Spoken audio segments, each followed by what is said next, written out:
Hello everyone, welcome in my YouTube channel. So today in this video we will discuss about the writ petition, which is most important topic for every law candidates. So let's start friends.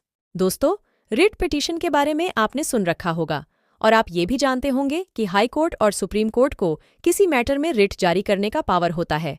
लेकिन writ का मतलब क्या है, ये कब जारी की जाती है और कब नहीं, और रिट कितने टाइप की होती हैं, आज की वीडियो में हम यही बात करेंगे।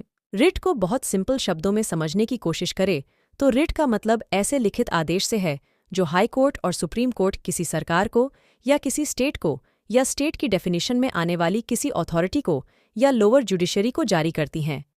हमारे कॉन्स्टिट्यूशन के आर्टिकल 32 में सुप्रीम कोर्ट को रिट जारी करने का पावर होता है और हाई कोर्ट को कॉन्स्टिट्यूशन के आर्टिकल 226 में रिट जारी करने का पावर होता है। यहाँ हमें ये भी समझना जरूरी होगा कि रिट जारी क्यों और कहाँ होती है। तो हमारे राइट्स यानी अधिकार दो तरह के होते हैं। पहला तो लीगल राइट, जिनके बारे में सेंट्रल और स्टेट गवर्नमेंट ने काफ़ी सारे कानून बना रखे हैं, और दूसरा है कॉन्स्टिट्यूशनल राइट्स, जो कॉन्स्टिट्यूशन के आर्टिकल 12 से 35 में दिए हुए हैं। लीगल राइट के प्रोटेक्शन के लिए सरकार टाइम टाइम पर कानून बनाती रहती है और हमारे किसी भी लीगल राइट का हनन होने पर हम कोर्ट जा सकते हैं।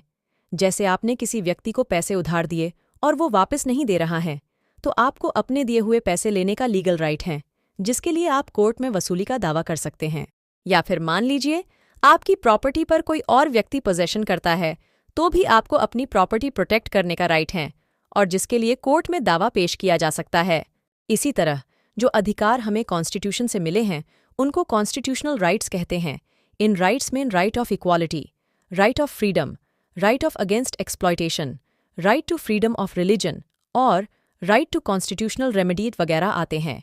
जो अधिकार हमें कॉन्स्टिट्यूशन से मिले हैं उन अधिकारों को प्रोटेक्ट करने की गारंटी भी कॉन्स्टिट्यूशन ही देता है। तो जब भी हमारे कॉन्स्टिट्यूशनल राइट्स का वायोलेशन होता है तो हम हाई कोर्ट या सुप्रीम कोर्ट में रिट पिटीशन फाइल कर सकते हैं। यहाँ एक बात क्लियर है, पहले हमें हाई कोर्ट में ही रिट पिटीशन फाइल करनी चाहिए। यदि वहाँ से रिलीफ ना मिले तो सुप्रीम कोर्ट जाना चाहिए। अब ये जान लेना भी ज़रूरी है कि कॉन्स्टिट्यूशनल राइट्स के प्रोटेक्शन के लिए हाई कोर्ट और सुप्रीम कोर्ट कौन कौन सी रिट जारी करने की पावर रखता है, या ऐसा कहें कि रिट के टाइप्स कितने होते हैं। तो बेसिकली रिट 5 टाइप्स की होती हैं, जिनमें एससी पहली है, हाबियस कॉर्पस दूसरी है, मंडमुस तीसरी है, रिट ऑफ प्रोहिबिशन चौथी है, सर्टियोरारी और लास्ट है रिट ऑफ क्वो वारंटो। इसमें हेबियस कॉर्पस का मतलब है बंदी प्रत्यक्षीकरण या किसी व्यक्ति के शरीर को पेश करने के लिए आदेश देना। इसके अंतर्गत हाई कोर्ट और सुप्रीम कोर्ट को पावर है कि यदि किसी व्यक्ति को किसी अथॉरिटी ने गलत प्रकार से यानी डिटेंड करके यानी कि बंदी बनाकर रखा हुआ है तो उसे पेश करने के लिए आदेश दिया जा सकता है। दूसरी रिट मंडमस यानी परमादेश।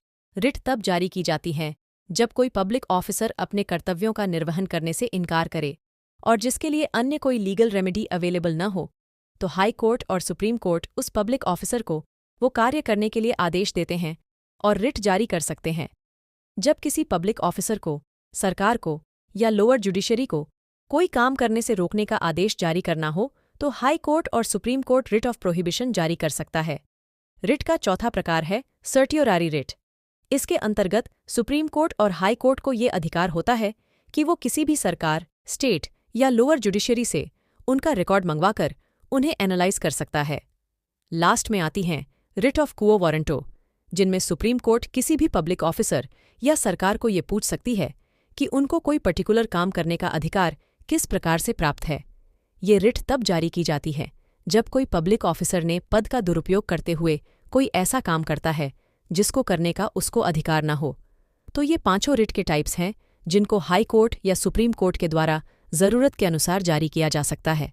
लेकिन हर मैटर में रिट फाइल नहीं की जा सकती, क्योंकि ये प्रिंसिपल भी है कि अगर आपके साथ कुछ गलत हुआ है और उसके लिए आपको कानून में रेमेडी दे रखी है तो आपको लोअर कोर्ट में ही वो रेमेडी प्राप्त करने के लिए जाना चाहिए।